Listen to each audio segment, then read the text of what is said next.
का तो होना चाहिए।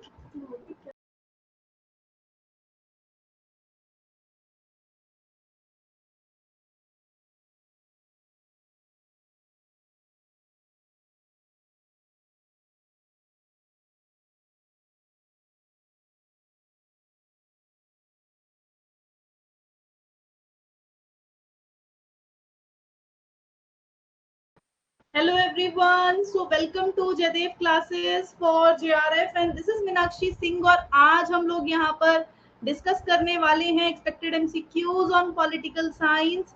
सो जल्दी से सारे लाइव आ जाइए। वेरी वेरी गुड इवनिंग सभी बच्चों को। Good evening everyone.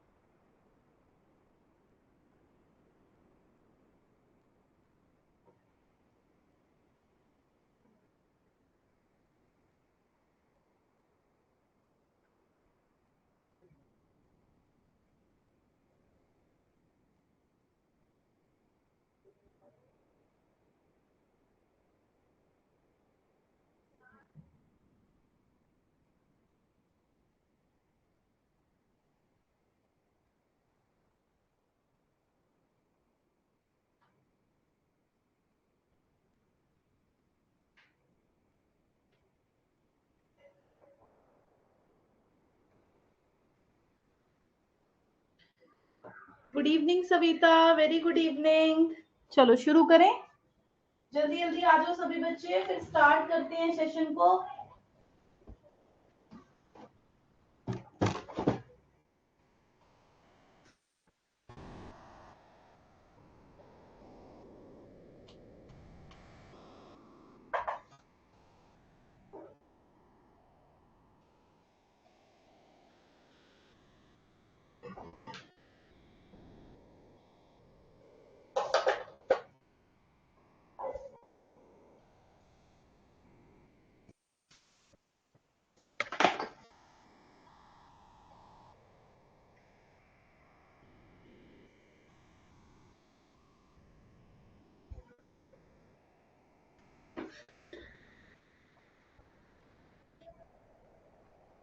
Very good evening.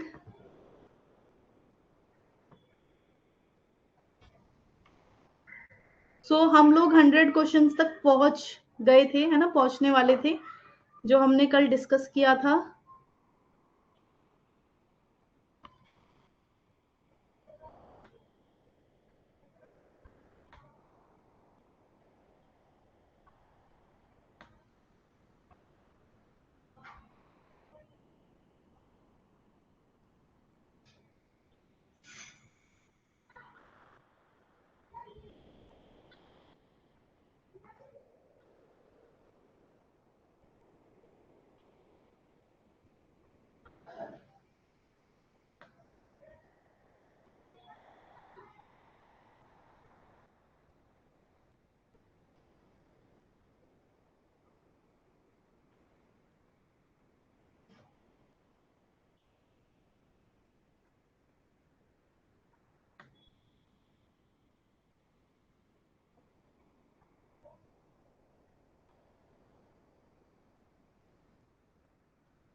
Okay everyone, चलिए शुरू करते हैं। Good evening Suman Kumar, very good evening. जल्दी जल्दी आ जाओ।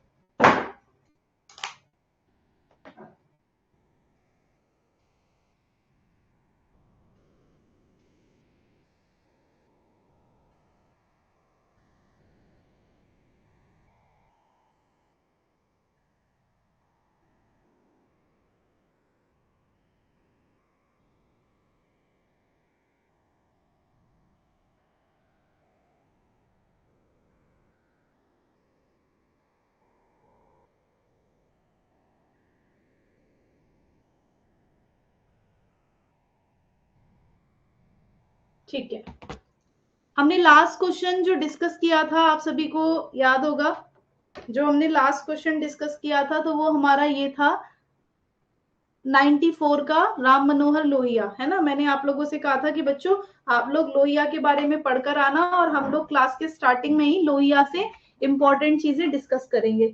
अब आई होप सब बच्चे पढ़कर आए हो, है ना, क्योंकि लोहिया पढ़ के आना इंपॉर्टेंट था। और चलो देख लेते हैं कौन कौन बच्चे पढ़कर आए हैं। लोहिया के बारे में हम डिस्कस करेंगे तो यहाँ पे चीजें आप लोग बताते हुए चलना जो भी आपको पता हो, ठीक है। लोहिया के बारे में राम मनोहर लोहिया जी काफी ज्यादा इंपॉर्टेंट हो जाते हैं, और जब हम इनका नाम लेते हैं तो काफी सारी चीजें हमारे माइंड में आती हैं, लेकिन सबसे पहले जो हमारे माइंड में आता है वो आता है सोशलिज्म। जैसे काफी बार क्या होता है, काफी बार ये होता है हमारे साथ कि पर्टिकुलर किसी किसी का नाम देखते ही हमारे मन में आता है कि सोशलिस्ट जयप्रकाश नारायण, सोशलिस्ट राम मनोहर लोहिया, है ना। तो मतलब हमारे बेसिकली यहाँ से यही चीज होती है कि मन से हमारे दिमाग से बिल्कुल यही आवाज आती है कि हाँ सोशलिस्ट थे ये, है ना। क्या थे, समाजवादी थे। कौन थे ये, समाजवादी थे। तो इसीलिए अगर आप देखेंगे तो इनसे जो सबसे ज्यादा इंपॉर्टेंट चीजें हो जाती हैं हमारे राम मनोहर लोहिया से, तो याद रखिएगा। देखो सबसे पहले इंपॉर्टेंट हो जाती है आपकी, इन्होंने क्या किया था, इन्होंने एक पार्टी बनाई थी 1934। जब ये पार्टी आचार्य नरेंद्र देव की अध्यक्षता में स्टेब्लिश हो रही थी तब ये इसके मेंबर थे, मतलब स्टेब्लिशिंग मेंबर थे। और कांग्रेस सोशलिस्ट पार्टी इस पार्टी का नाम है, Congress socialist party, Congress socialist party. इसके अलावा इन्होंने क्या किया, इन्होंने कांग्रेस रेडियो का काम चलाया। ये कांग्रेस रेडियो का काम चलाते हैं। कांग्रेस रेडियो के अलावा इन्होंने जो हिंद किसान पंचायत है, हिंद किसान, इसको स्टैब्लिश किया, हिंद किसान पंचायत को। इन्होंने गोवा लिबरेशन मूवमेंट चलाया, ठीक है, गोवा मुक्ति आंदोलन। इसके अलावा जब 1948 में क्या होता है, आप लोगों को आई होप दिख नहीं रहा होगा, चलो दिख जाएगा। 1948 में जब कांग्रेस के संविधान में परिवर्तन हुआ तो कांग्रेस सोशलिस्ट पार्टी से अलग हो क्या बन गई, समाजवादी पार्टी बन गई। तो लोहिया सोशलिस्ट पार्टी से जुड़ गए, ठीक है। और 1952 में, मतलब ये क्या होता है, जब कांग्रेस, जब क्या होता है बेसिकली कांग्रेस, ये मैं पता नहीं क्या हो रहा है इसमें, मैं कहीं लिख रही हूँ और कहीं और जा रहा है लिखा हुआ। कांग्रेस जब अपने संविधान में चेंज करती है तो कांग्रेस सोशलिस्ट पार्टी से अलग हो जाती है ना। इसके बाद ये जो एक पार्टी बनती है 1952 की, 1952 वाली पार्टी का नाम है, जो ये समाजवादी पार्टी थी ना, जो सोशलिस्ट पार्टी थी, क्योंकि ये सोशलिस्ट पार्टी जो थी वो क्या हुई, वो प्रजा समाजवादी पार्टी बन गई, प्रजा सोशलिस्ट पार्टी बन गई, ठीक है। वो इसके मेंबर रहे।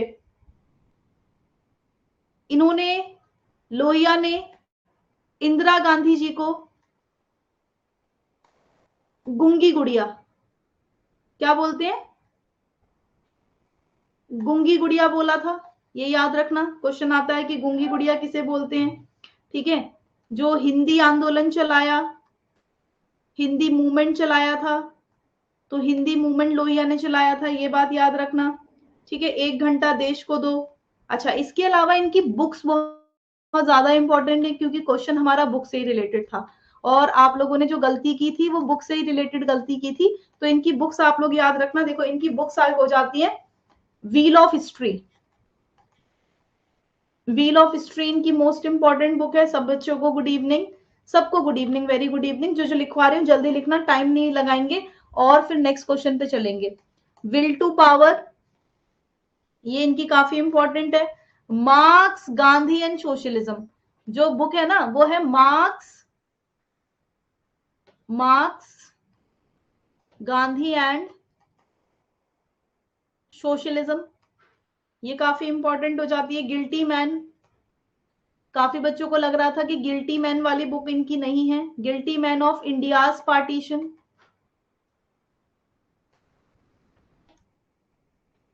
इसके अलावा the mystery of Stafford Cripps.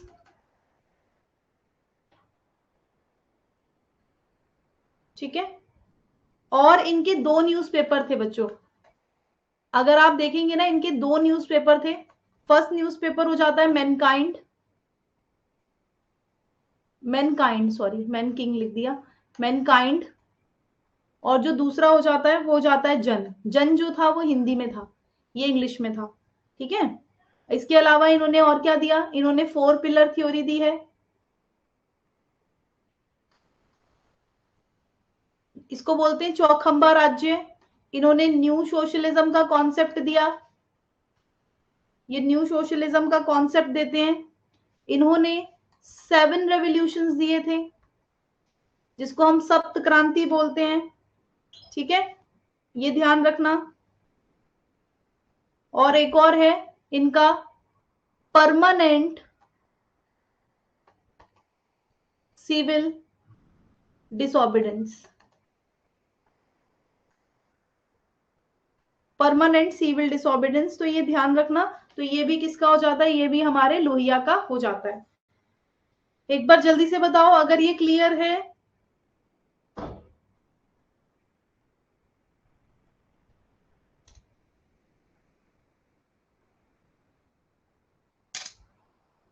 थोड़ी तेज आवाज की।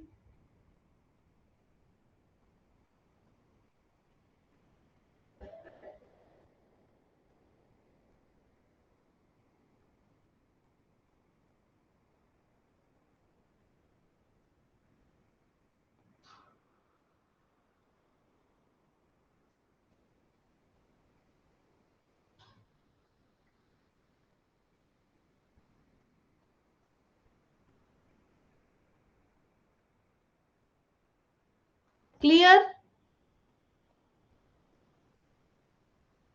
हाँ, कल 8 बजे क्लास हुआ था आशीष, कल 8 बजे क्लास हुआ था।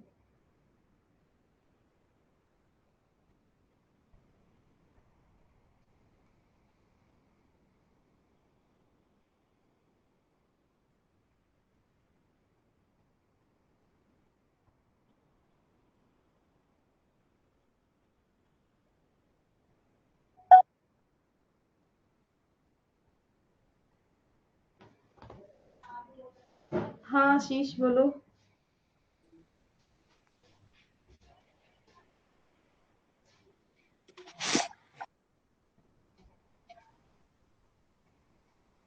Very good. चलो, ये सुमन कुमार ने दीवार पे लगाया है ना, दीवार पे लगाया है या वैसे ही उस पे रखा हुआ है ना, इसे दीवार पे लगा लेना सुमन।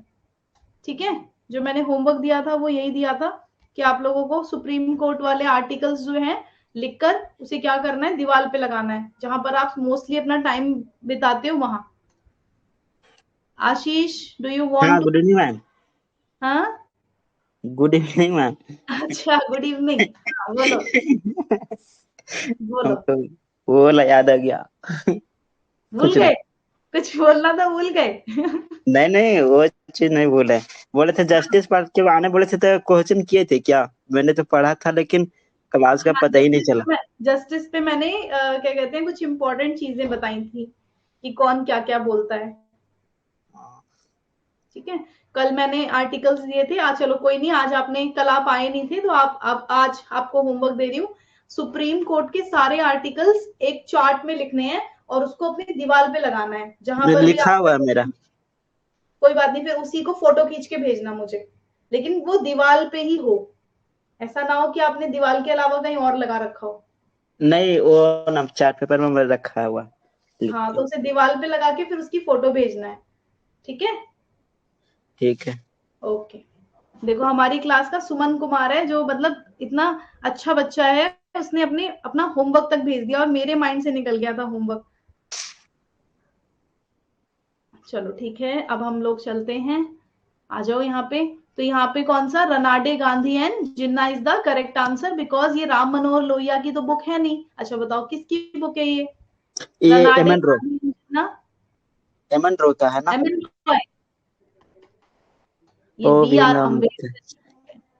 ठीक है, तो ये बी आर अम्बेडकर की हो जाएगी। चलो, और क्वेश्चन नंबर 95 पे चल रहे हैं, आप लोग थोड़ा ध्यान देना। और ये रहा आपके सामने क्वेश्चन। बच्चों क्वेश्चन देखो ध्यान से, कौन सी आमंड के अनुसार राजनीतिक विकास की विशेषता नहीं है? ठीक है, मैं टाइमर चलाऊंगी 30 सेकेंड्स का, आपके पास टाइम रहेगा 30 सेकेंड्स, आपको आंसर करना है। आपका टाइम स्टार्ट होता है अब। Provide the correct answer.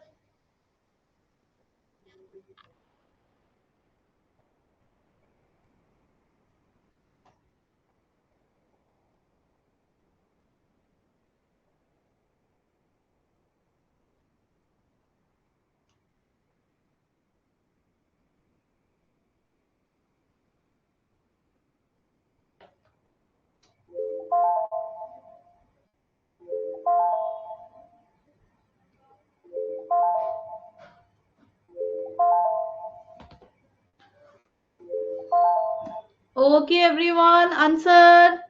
चलो देखें तो कौन कौन बच्चे क्या क्या आंसर कर रहे हैं। पॉलिटिकल डेवलपमेंट का कौन सा कैरेक्टरिस्टिक नहीं है, ये क्वेश्चन पूछ रहा है।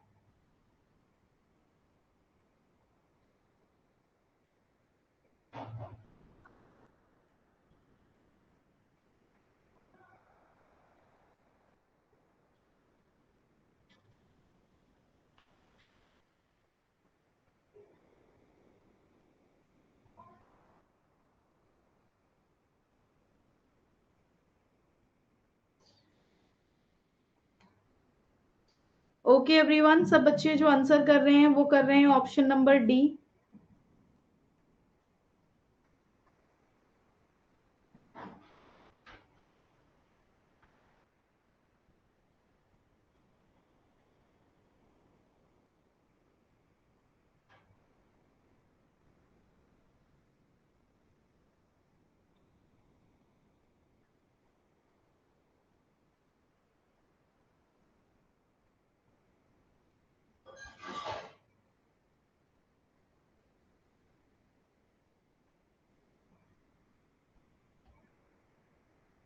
ओके, और कोई बच्चा जो आंसर करना चाहे? चलो सबने कर दिया है ना आंसर।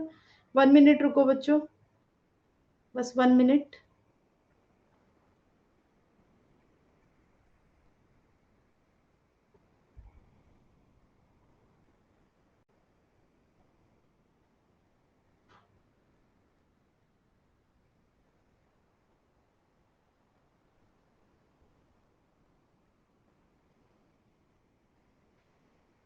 एक बच्चे को दिक्कत हो रही है क्लास में, पता नहीं उसे मिल नहीं रही। 1 मिनट रुकना, मैं लिंक दोबारा उसको उसके साथ शेयर कर देती हूँ।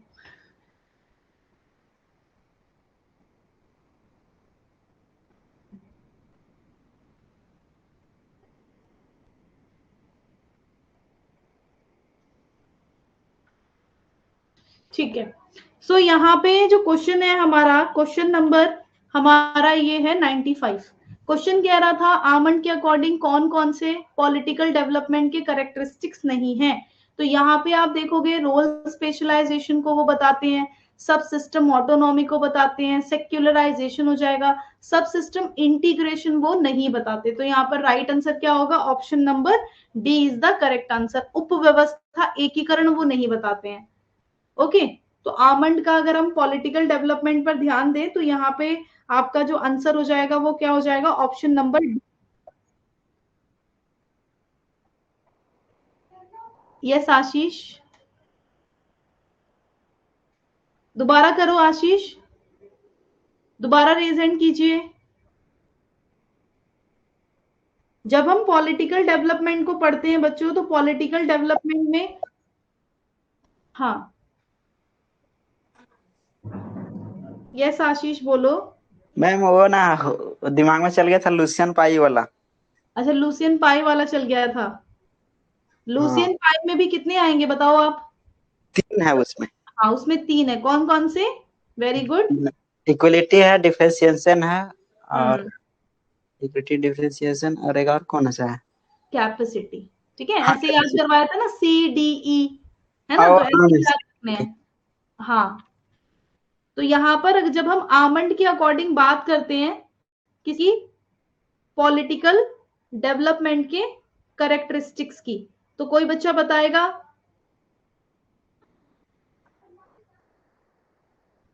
वन मिनट रुको, मैं आप लोगों को देखकर बताऊंगी बिकॉज मुझे ये भी याद नहीं है।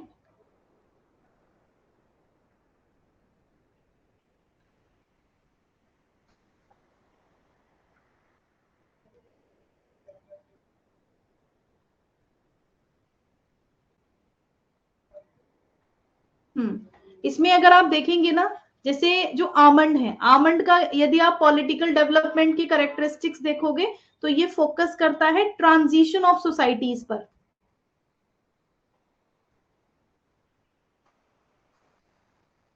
ठीक है, इसमें आपका ये इंटीग्रेशन नहीं आता, इंटीग्रेशन नहीं आएगा इसमें आप लोगों का। इसमें ये political culture, structure, function in the process, इन चीजों पर ध्यान देता है। ठीक है, तो ये चीज ध्यान रखिएगा। बाकी जैसे ये वाला जो क्वेश्चन है ना आप लोगों का, वो डीप पूछा हुआ है, डीप।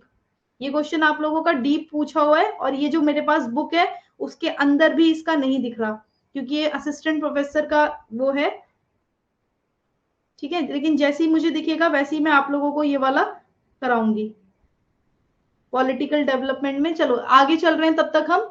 ठीक है, तो आपका डी ऑप्शन नहीं होगा, सब सिस्टम इंटीग्रेशन नहीं होगा। ये वाला सेकंड क्वेश्चन देखो, क्वेश्चन नंबर 96। अभी मैं जैसे ही मुझे मिलेगा मैं आपको उसमें लिखवा देती हूँ।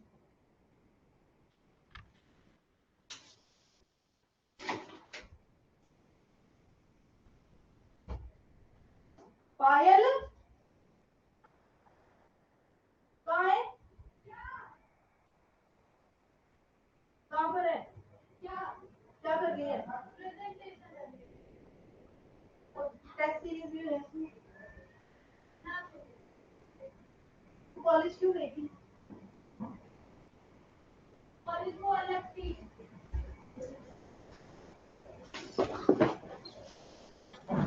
चलो ये वाला देखो, ये वाला क्वेश्चन आपका टाइम स्टार्ट होता है अब। Provide the correct answer.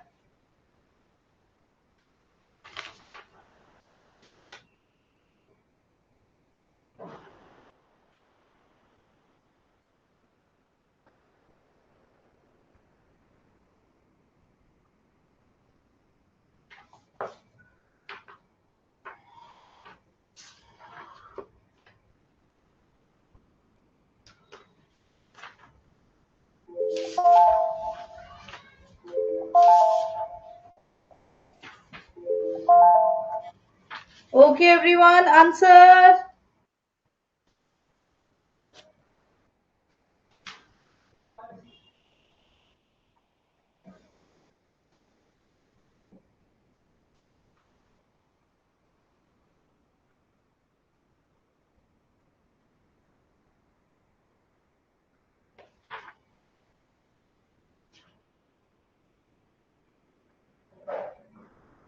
ठीक है, सो यहाँ पर हमारे बच्चों का जो आंसर आ रहा है, वेरी गुड, ऑप्शन बी, और कुछ एक बच्चा कह रहा है सी। क्वेश्चन पता है क्या है कि किस विचारक के अनुसार आधुनिक राज्य को निश्चित भूक्षेत्र में बल प्रयोग करने का वैध एकाधिकार होता है। मतलब उन्होंने बोला कि जो मॉडर्न स्टेट है ना, अब तो मॉडर्न स्टेट के पास मोनोपोली होती है कि वो लेजिस्टिमेट फोर्स को यूज कर सकता है अपने कॉमन टेरिटरी में। तो ये लियोन ट्रॉट्स्की होंगे, गार्नर होंगे, या फिर ये मैक्स वेबर होंगे, या फिर लास्की होंगे। तो यहाँ पर जो राइट आंसर हो जाएगा आपका, that is a max weber. क्योंकि यहाँ पे देखो बात जो हो रही है ना, वो बात हो रही है किसकी? मॉडर्न स्टेट की। जैसे आप ब्यूरोक्रेसी जब हम पढ़ते हैं ना, तो ब्यूरोक्रेसी में वो इस चीज को एक्सप्लेन करते हैं कि कैसे जो एक स्टेट है, तो वो स्टेट बेसिकली उसके पास मोनोपोली होती है। उसके पास मोनोपोली होती है कि वो अपने विद इन अ टेरिटरी, मतलब जहां तक उसका क्षेत्र है, वो क्या कर सकता है? वो फोर्स यूज कर सकता है। ठीक है, वहां पे बल का प्रयोग कर सकता है। तो ये कौन बोलते हैं? Max weber. चलो मैक्स वेबर तो पर डिस्कस कर लेते हैं। आप लोगों को जो भी मैक्स वेबर से याद आए बताना।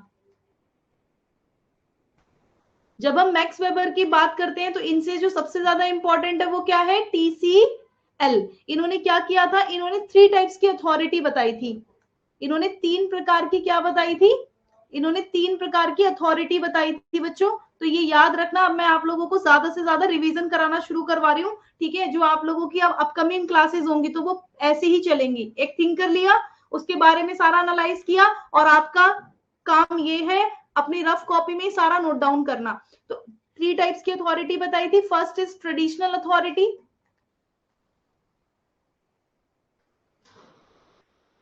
C for charismatic authority, and third one is legal rational authority। ठीक है, तो यहाँ पे ये हो जाएगा 3 प्रकार की। तो ट्रेडिशनल को हम क्या बोलते हैं बच्चों? पारंपरिक, करिश्माई और कानूनी। ठीक है, ऐसे करके बोलेंगे। ओके, इसको हम बोलते हैं प्राधिकरण। मैक्स वेबर ने 3 प्रकार के प्राधिकरण की बात की थी। तो 3 प्रकार के प्राधिकरण कौन कौन से? पारंपरिक प्राधिकरण, करिश्माई और कानूनी। और मैक्स वेबर किसके थिंकर है? मैक्स वेबर ब्यूरोक्रेसी पर बोलते हैं। किस पर बोलते हैं? ब्यूरोक्रेसी। ब्यूरोक्रेसी का मतलब होता है नौकरशाही। अच्छा, आपको कोई बुक याद है? इनकी एक Protestant ethics and spirit of capitalism करके बुक है। हाँ, उन्होंने लीगल अथॉरिटी को बेस्ट बताया था। जो लीगल रैशनल अथॉरिटी है, इट्स अ बेस्ट, ये बेस्ट अथॉरिटी हो जाएगी। ठीक है, तो ये ध्यान रखना।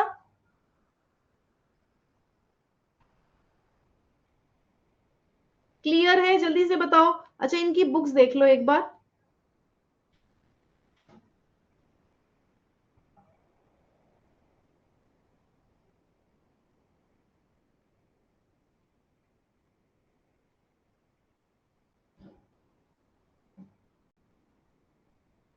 मैं आप लोगों को दिखा देती हूँ, 1 मिनट रुको।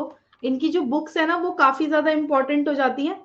और याद रखना, ब्यूरोक्रेसी जो वर्ड है, ये किसने कॉइन किया था? विंसेंट दे गुर्ने। ठीक है, विंसेंट दे गुर्ने ने किया था इसको कॉइंड। और इसके अंदर एक और चीज आ जाती है आप लोगों की, इनकी बुक। मैक्स वेबर की बुक जो है वो सबसे ज्यादा इंपॉर्टेंट है। और इनकी जो बुक्स हो जाएंगी आपकी, तो लिखवा रही हूँ, 1 मिनट रुको। Max weber, yes. जो मैं आपको बता रही थी ना बुक, तो इस बुक को साफ साफ राइटिंग में लिखेंगे, the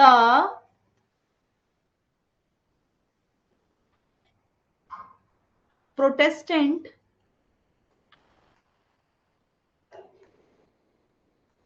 ethic, ethic only, S नहीं लगाना, ethic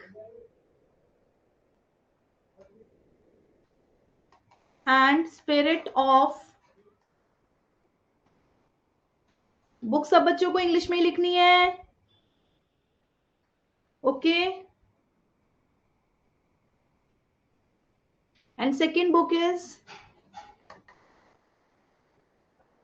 the theory of social and economic organisation. Okay, clear? सब सविता, क्लियर हो रहा है ना? सविता, हिंदी में देखो मैं साथ साथ लिखवाती चल रही हूँ। ब्यूरोक्रेसी का मतलब नौकरशाही, बस समझते हुए चलना कि मैम ने 3 प्रकार के प्राधिकरण बताए। मैक्स वेबर ने 3 प्रकार के प्राधिकरणों का चर्चा की थी। पहला पारंपरिक है, जिसमें राजा रजवाड़े होते थे, है ना। दूसरा करिश्माई, करिश्माई मतलब जहाँ पे गांधी जी और ये सब आ गए। और लीगल रैशनल में जहाँ पर जो भी ऑफिशियल होता है वो क्वालिफाइड होता है और वेल अपॉइंटेड होता है, मतलब उसको सब कुछ देखकर अपॉइंट किया जाता है ऐसे। तो सबसे अच्छा लीगल रैशनल है। ओके, तो ये क्लियर है। क्वेश्चन नंबर 97 देखिए, निम्नलिखित में से किसे राष्ट्रपति चुनाव 2022 के लिए रिटर्निंग ऑफिसर के रूप में नियुक्त किया गया था? किसको अपॉइंट किया गया था as a returning officer for presidential election 2022? आपका टाइम स्टार्ट होता है अब।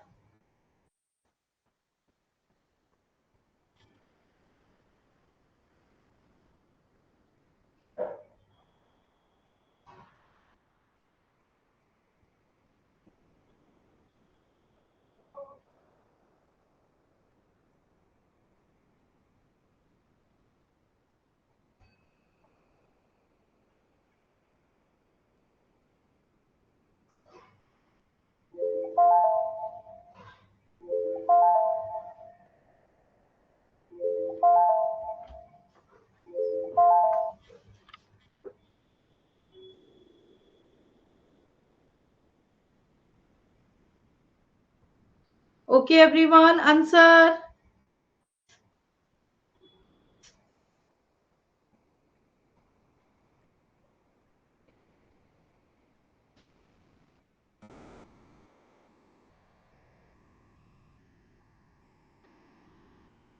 डी, 3 बच्चों ने आंसर किया है, बाकी बच्चे करिए आंसर जल्दी से।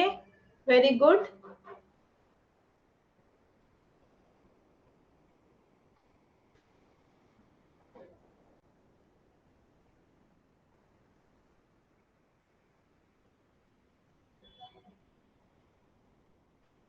ठीक है, डी होगा।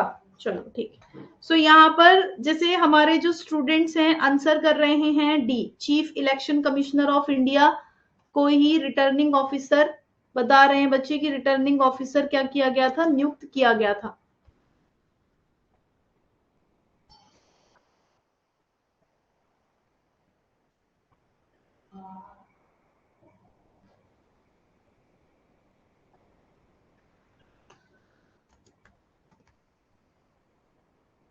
ओके एवरीवन, चलो सबसे पहले मैं आप लोगों को रिटर्निंग ऑफिसर के बारे में थोड़ी सी जानकारी देना चाहूंगी, है ना। पहले थोड़ा सा एक बार हल्का सा इनके बारे में डिस्कस करते हैं। जैसे आप लोगों को जो जो चीजें मैं बताऊं ना, तो वो आप लोग क्या करना, इंपॉर्टेंट इंपॉर्टेंट लिखते हुए चलना। ओके, अब यहाँ पे हर कंट्री के अकॉर्डिंग दिया हुआ है। सबसे पहले अब देखो यहाँ पे रिटर्निंग ऑफिसर, बहुत सारे जो वरियस पार्लियामेंट्री सिस्टम है, तो एक रिटर्निंग ऑफिसर जो होता है वो क्या करता है, वो सबसे इंपॉर्टेंट काम उसका ये है कि उसके ऊपर ही पूरी रिस्पॉन्सिबिलिटी होती है कि इलेक्शन जब हो रहा है एक या एक से ज्यादा कॉन्स्टिट्यूएंसीज में, तो वो क्या करेगा, उसको देखेगा। Okay, so a returning officer is responsible for overseeing election in one or more constituencies. ये क्लियर। अब बात करेंगे इंडिया की। इंडिया में जो रिटर्निंग ऑफिसर होता है वो बेसिकली एक पार्लियामेंट्री या कॉन्स्टिट्यूएंट जो असेंबली कॉन्स्टिट्यूएंसी है is responsible for conduct of election. ठीक है, तो वो मेनली पूरा रिस्पॉन्सिबल होता है जो इलेक्शन कंडक्ट किया जा रहा होता है। ठीक है, पर्टिकुलर किसी भी कॉन्स्टिट्यूएंसीज में, तो ये कौन से एक्ट के थ्रू ये प्रबंध किया गया है, तो ये एक्ट है representation of the people's act 1951। तो रिटर्निंग ऑफिसर जो होता है वो हेड ऑफ इलेक्शन होता है इन पर्टिकुलर कॉन्स्टिट्यूएंसी। जैसे मान लो ये कोई कॉन्स्टिट्यूएंसी है, यहाँ पे इलेक्शन हो रहा है, तो उसका जो हेड होगा वो रिटर्निंग ऑफिसर होगा। जनरली अगर हम लोकसभा के केस में देखें, तो जब लोकसभा के इलेक्शन होते हैं तो डिस्ट्रिक्ट मजिस्ट्रेट, ठीक है, it is a district magistrate. In case of state assembly election, it is a sub divisional magistrate. Okay, तो यहाँ पे आप देखोगे अगर लोकसभा इलेक्शन की बात हो रही है तो वो डिस्ट्रिक्ट मजिस्ट्रेट होगा, अगर स्टेट असेंबली इलेक्शन की बात हो रही है तो वो सब डिविजनल मजिस्ट्रेट होगा जो रिटर्निंग ऑफिसर होगा। तो returning officer is a statutory authority. ठीक है, तो इसके पास ही भाई ये है कि भाई पुलिंग हो रही है, counting process and decide validity of ballot paper. Electoral commission has no power to overrule him or her. ठीक है, तो इलेक्शन कमीशन को इनको ओवर रूल करने की बिल्कुल भी पावर नहीं है, ये बात याद रखना। अब अगर अभी किसी बच्चे को हिंदी में नहीं समझ में आ रहा होगा, मैं आपको हिंदी में भी दिखाऊंगी और हिंदी में भी समझाऊंगी।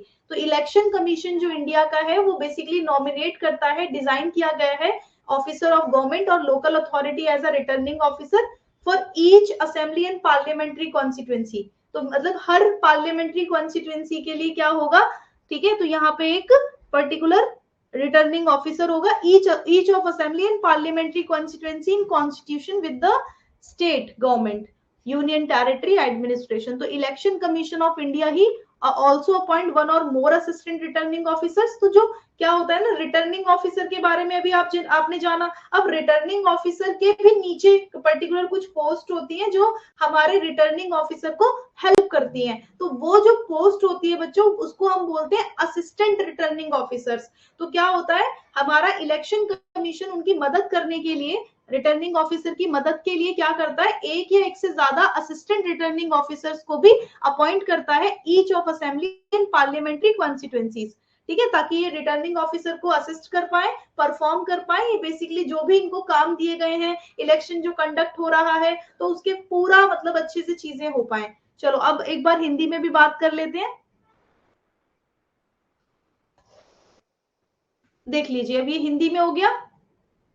यहाँ पे क्या है, लोक प्रतिनिधित्व अधिनियम 1951 के अनुसार किसी संसदीय या विधानसभा क्षेत्र का जो रिटर्निंग अधिकारी होता है वो संसदीय विधानसभा क्षेत्र में चुनाव कराने के लिए जिम्मेदार होता है।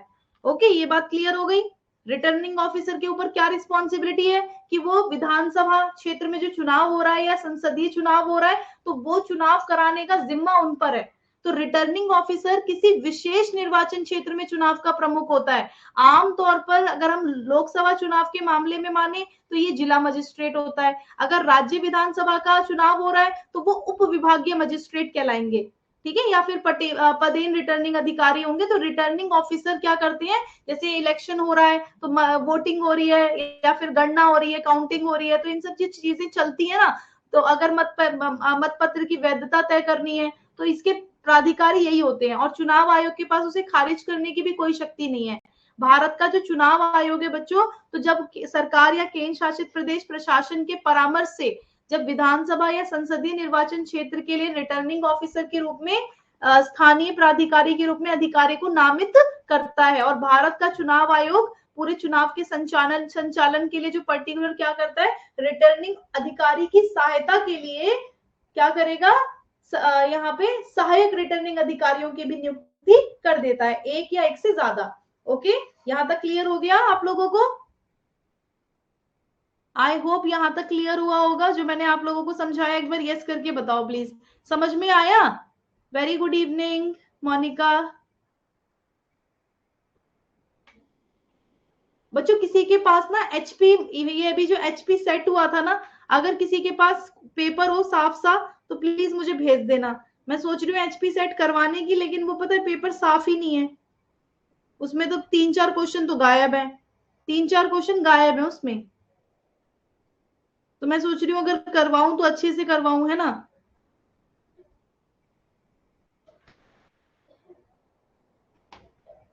देख लेना अगर आपके पास किसी के पास हो तो मुझे भेजना।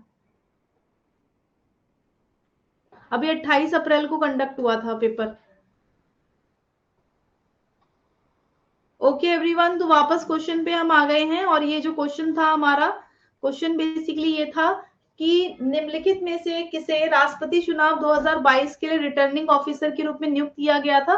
तो जो सेक्रेटरी जनरल थे राज्यसभा के, तो सेक्रेटरी जनरल ऑफ राज्यसभा को 2022 में प्रेसिडेंट इलेक्शन का क्या बनाया गया था, रिटर्निंग ऑफिसर बनाया गया था। मतलब इन पर पूरी जिम्मेदारी दे दी गई थी कि आपको ही वो चुनाव कंडक्ट कराना है।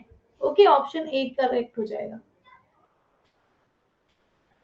कौन सी समिट में बात हुई थी new international information and communication system को क्रिएट करने की? नई अंतरराष्ट्रीय सूचना और संचार व्यवस्था के निर्माण की बात किस सम्मेलन में की गई थी? आपका टाइम स्टार्ट होता है अब।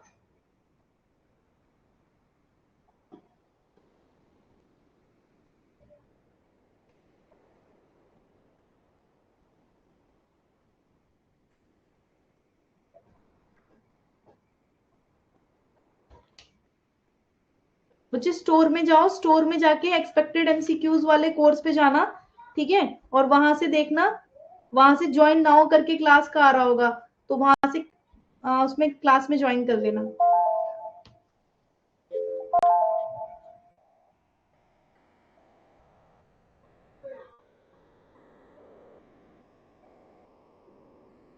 आंसर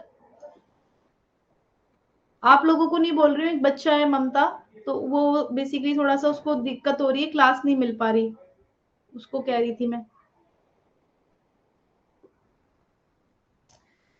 क्वेश्चन समझ में आ गया? New international information communication system.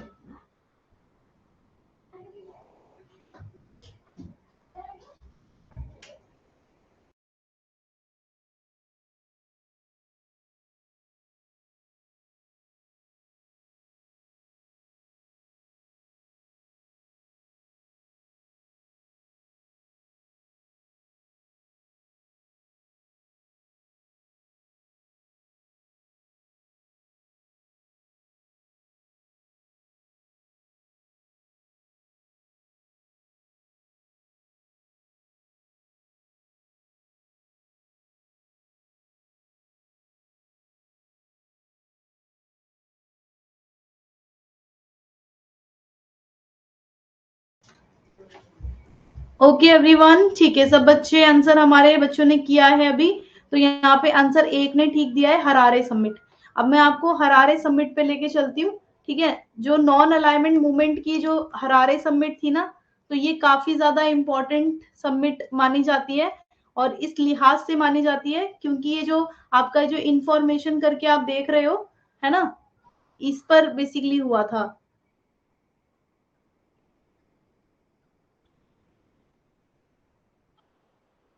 एक 2024 की, अभी 2024 वाली आ गई, रुको। नॉन अलाइनमेंट मूवमेंट,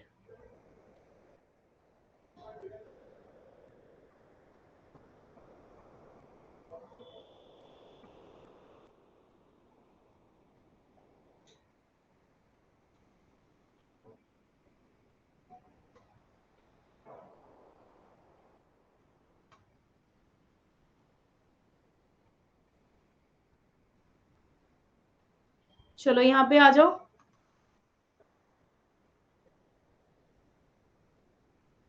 आप देख सकते हो ये 8th समिट थी, ठीक है, नॉन अलाइनमेंट मूवमेंट। तो 8th समिट जो नॉन अलाइनमेंट मूवमेंट की हुई थी, ये हरारे में हुई थी, जिम्बाब्वे। तो ये कॉन्फ्रेंस जो थी ना, इसमें हेड ऑफ स्टेट और गवर्नमेंट जो थे नॉन अलाइनमेंट के, वो बेसिकली मिले थे। तो 101 देशों ने बेसिकली इसमें पार्टिसिपेट किया था, और 51 देश अकेले अफ्रीकन कंटिनेंट से आए थे, ठीक है। और यहाँ पे साउथ साउथ कोऑपरेशन को बहुत अच्छे से देखा गया, और इसके अंदर वही अपार्थिड रंग भेद का मुद्दा उठाया गया, ठीक है। और इसमें अगर आप देखेंगे तो जो इम्पोर्टेंट चीज हुई, वो जो अभी हम क्वेश्चन में डिस्कस कर रहे थे, होनी तो वैसे यही चाहिए।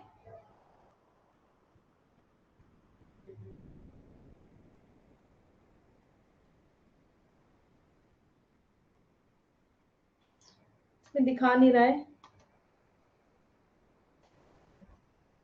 कोई बात नहीं, ठीक है। तो आप ये याद रखना, जो ये हरारे समिट थी ना बच्चों, हरारे समिट के अंदर ही बेसिकली इस पर बात हुई थी। मैं आपको एक और दिखा देती हूँ अगर और होगा तो।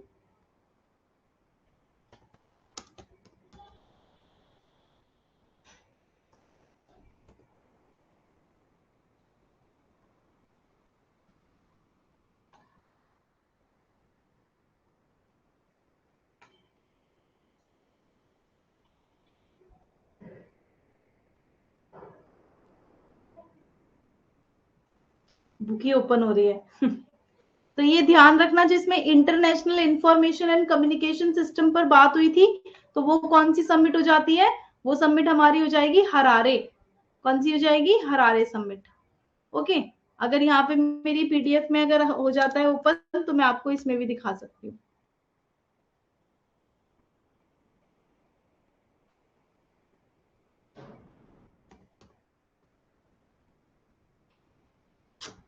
ये न्यू लैपटॉप है, बार बार मैं ये भूल जाती हूँ, और पुरानी फाइलें ओपन करती हूँ, उसमें अभी है नहीं, मुझे ट्रांसफर करनी है। आंसर इज हरारे समिट, ठीक है। देखो ये क्वेश्चन देखो, प्योर थ्योरी ऑफ लॉ किसने दिया है? किसको इंटरप्रेटर माना जाता है? कानून के विशुद्ध सिद्धांत का व्याख्याकार कौन है? आंसर करेंगे।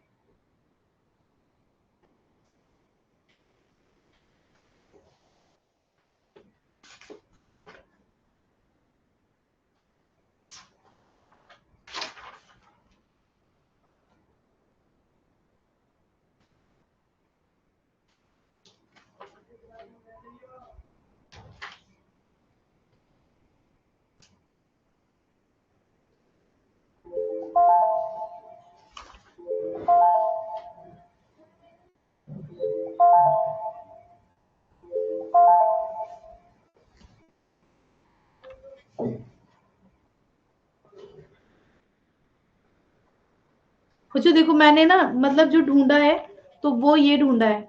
आप अगर लिखना चाहो तो ये लिख सकते हो, जो आमंड एंड पॉवल ने पॉलिटिकल डेवलपमेंट के जो 5 फैक्टर बताए हैं ना, वो लिख लो, ठीक है। ये भी इंपॉर्टेंट है। पॉवल ने आमंड एंड पॉवल ने जो 5 मेजर फैक्टर बताए हैं,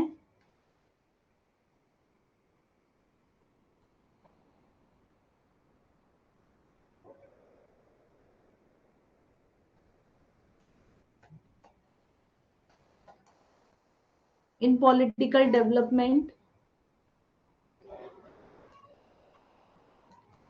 तो फर्स्ट हो जाता है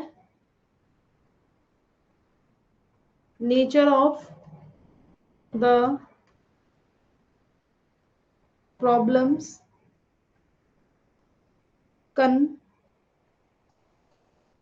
confronting a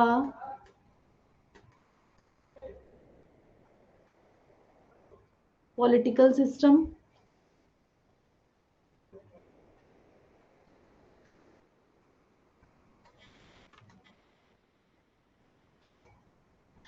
Resources of the system.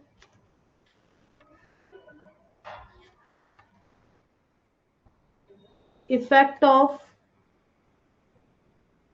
foreign social system.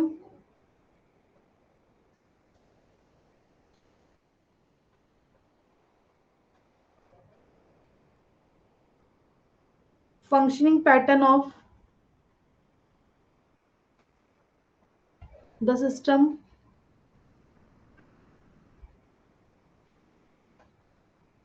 Response of the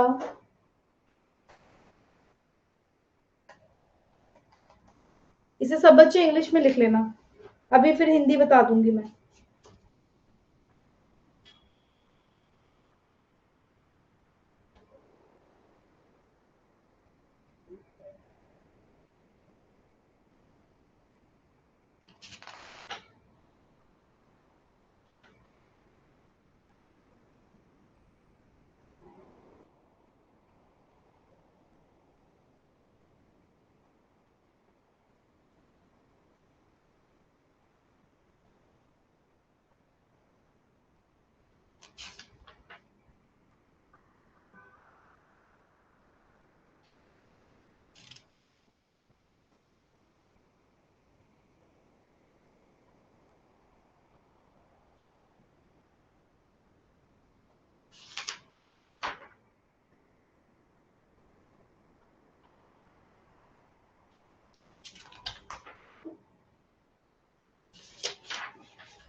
done.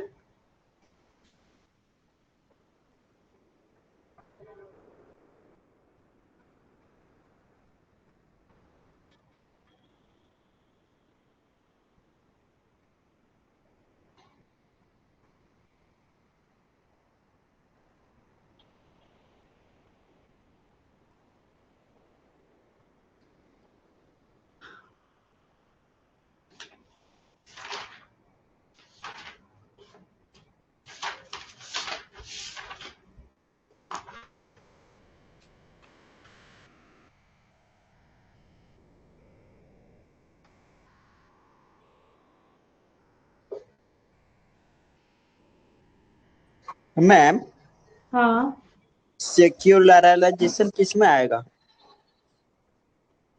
कौन सा सेक्युलरिज्म? नहीं, सेक्युलराइजेशन नहीं था, लौकिकीकरण। सेक्युलराइजेशन, जी, हाँ हाँ, वो तो बेसिकली वो कैरेक्टरिस्टिक में आएगा, वो विशेषता उसमें है, ये घटक है। ये आमंड एंड पॉवल ने जो घटक बताए हैं ना पॉलिटिकल डेवलपमेंट में, मैंने वो लिखवा दिया आपको, क्योंकि मुझे अभी और, वही मिले। मैं और जैसे वो इस क्या था? बुक में देख रही थी, वो कैरेक्टरिस्टिक हैं, वो विशेषताएं हैं, वो ढूंढनी पड़ेंगी, वो ढूंढ के फिर मैं आपको लिखवाती हूँ। ठीक है, अच्छा। अभी मुझे इसमें घटक मिले, क्योंकि पता है सारा नहीं दिया होता है, वो जिस लेवल का होता है ना उसी लेवल का दे रखा होता है। अभी मेरे पास जो बुक है ये वाली, ये बुक है ये जेसी जौहरी, कंपैरेटिव पॉलिटिक्स, जेसी जौहरी वाली बुक है ये वाला हो गया ना सबका?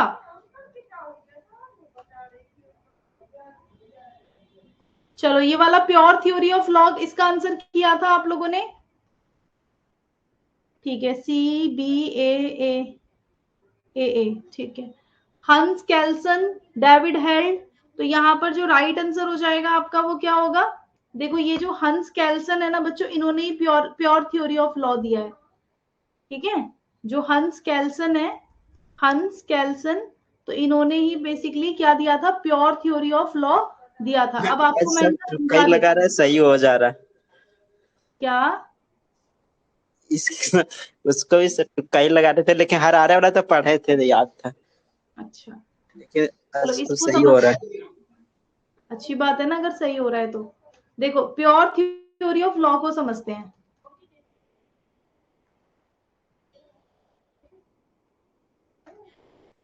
बट एलिमिनेशन करते हैं मैम कि ये इस पर बोला है, ये इस पर बोला है, ये इसी पर बोला होगा, ऐसा हाँ करते हाँ, हैं। तो एलिमिनेशन ही ज्यादा बेस्ट है। ठीक है, देखो बच्चों, तो यहाँ पे आप देख सकते हो जो हंस कैल्सन है, अच्छा ये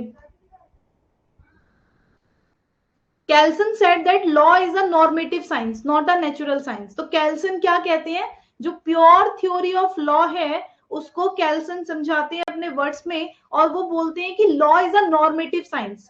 लॉ जो है बेसिकली वो एक नॉर्मेटिव साइंस है, आदर्श विज्ञान है, ना कि नेचुरल साइंस, प्राकृतिक विज्ञान नहीं है। तो ये जो थ्योरी है, इस थ्योरी को प्योर थ्योरी ऑफ लॉ बोला जाता है। क्यों बोला जाता है? Because he separate law from politics, sociology, history, economics, psychology, ethics etcetera. इन्होंने क्या किया, इस सिद्धांत को कानून के शुद्ध सिद्धांत के रूप में जाना जाता है, क्योंकि इन्होंने कानून को राजनीति, समाजशास्त्र, इतिहास, मनोविज्ञान, नैतिकता आदि से क्या करते हैं, अलग करते हैं। और ये जो अप्रोच है यूजुअली इसको वियना स्कूल के नाम से जाना जाता है, विद हंस कैल्सन। जो हंस कैल्सन है वो इसके संस्थापक माने जाते हैं। हंस कैल्सन को क्या माना जाता है, प्योर थ्योरी ऑफ लॉ का शुद्ध जो कानून का शुद्ध सिद्धांत है, इसका फाउंडर माना जाता है। क्लियर? सबको दिख तो रहा ही होगा। बच्चों ये लिखना, ठीक है, लिखोगे तभी चीजें होंगी। अभी मत लिखो कोई बात नहीं, लेकिन बाद में जैसे लिखोगे ना तो बाद में जरूर लिखना। ये हटाओ क्लासिकल कंडीशनिंग। हाँ ये देखो question, article 167 of Indian constitution कौन सा करेक्ट स्टेटमेंट है?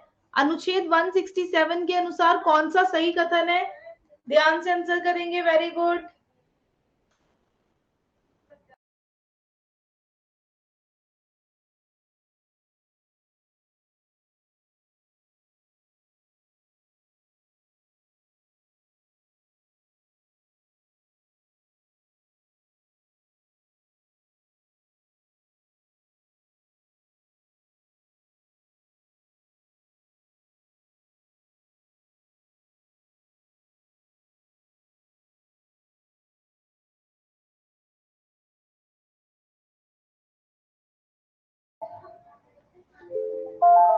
बच्चों टाइम हो गया, जल्दी से आंसर करो, very good. Question number 101, ma'am ये वाले क्वेश्चन जल्दी से अगर आप खत्म करोगे फिर हम और क्वेश्चंस डिस्कस करेंगे।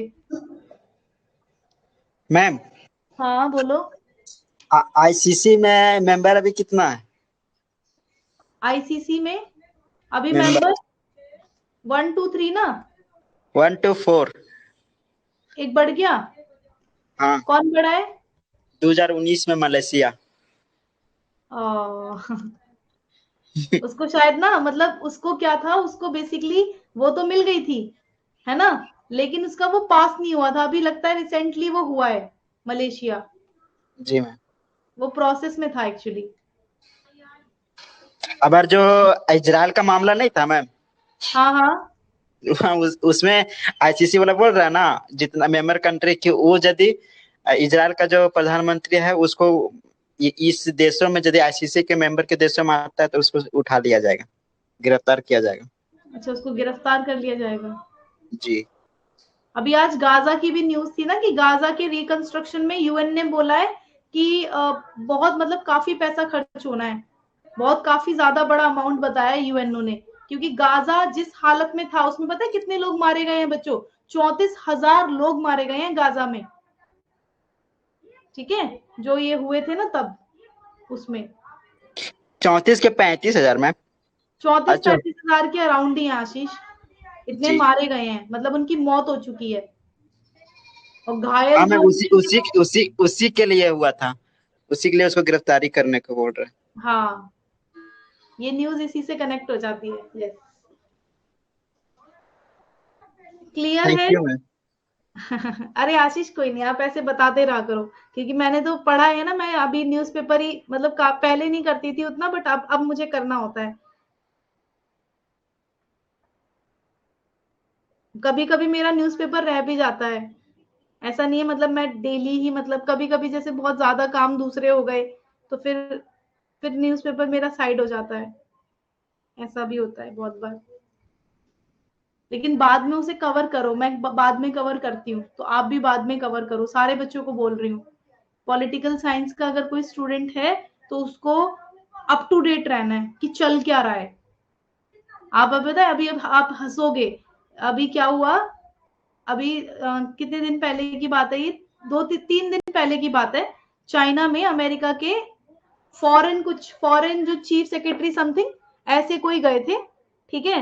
तो हर किसी को आपको पता ही है, जैसे मोदी जी जाते हैं या फिर कहीं बाहर से कोई यहाँ पर आता है तो उसको रेड कारपेट वो दिया जाता है ना, रेड कारपेट वेलकम दिया जाता है कि, तो वो गए अमेरिका के, सोचो फॉरेन फॉरेन चीफ सेक्रेटरी वो गए थे वहां, ठीक है। और उसके बाद क्या हुआ, चाइना ने क्या किया, चाइना ने जैसे हम अपने यहाँ के मान लो, हमने किसको भेज दिया, हमने अपने यहाँ से मान लो लालू प्रसाद को भेज दिया, ठीक है, किसी पॉलिटिकल पार्टी का सबसे कोई बहुत ही मामूली सा नेता, ऐसा समझ सकते हो आप, ठीक है। तो उनको हमने चाइना वालों ने क्या किया, उसी पार्टी का मामूली नेता, उसको उनका वेलकम करने के लिए भेज दिया। वहां ना तो रेड कारपेट था और ना कुछ वैसा था, तो वो बेसिकली वैसे ही जमीन पर उतरे और फिर उनको मतलब ढंग से, ज्यादा ढंग से उनका वेलकम नहीं किया गया। ऊपर से एक और उनकी वीडियो, शी जिनपिंग की वीडियो वायरल हो रही है, जिसमें वो बोल रहे हैं कि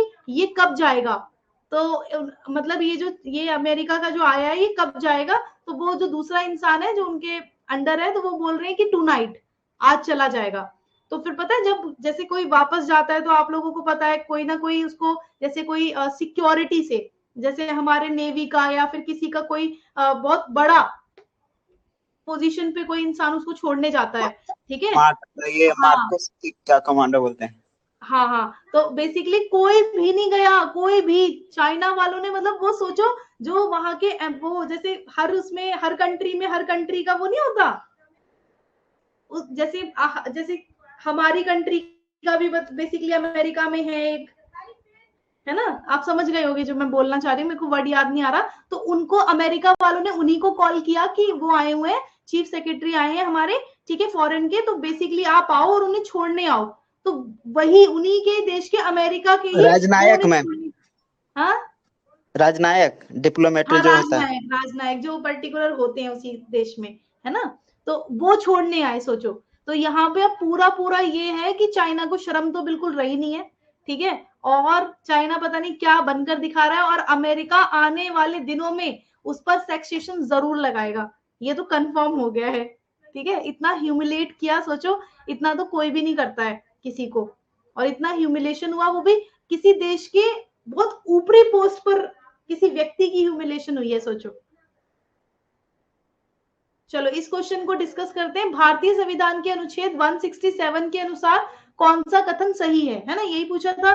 तो it is a power to chief minister to inform the governor, ये ड्यूटी है चीफ मिनिस्टर की गवर्नर को इन्फॉर्म करने की, रिस्पॉन्सिबिलिटी है, या फिर पावर और ड्यूटी दोनों है। तो आप लोगों को पता होगा हम किस वर्ड का यूज करते हैं, हम एक वर्ड का यूज करते हैं और वो वर्ड है हमारा ड्यूटी। हम ना तो पावर वर्ड यूज करते हैं ना रिस्पॉन्सिबिलिटी वर्ड यूज करते हैं, हम वर्ड को यूज करते हैं ड्यूटी। तो हम बोलते हैं कि ये ड्यूटी चीफ मिनिस्टर की है कि वो गवर्नर को इन्फॉर्म करे, राज्यपाल को जानकारी देना मुख्यमंत्री का कर्तव्य है, ये हमारा आर्टिकल 167 बोलता है ना, हमारा आर्टिकल 167 यही बोलता है। क्लियर है सब बच्चों को?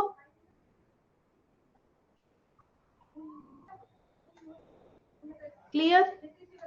चलो thank you so much everyone. और अब हम मिलेंगे योद्धा वाले बैच में, फटाफट से योद्धा वाले बैच में आ जाओ, जल्दी से आ जाना, ठीक है, टाइम मत लगाना, वहां पे आज हम कुछ चीजें करने वाले हैं। और thank you so much everyone, bye bye to all.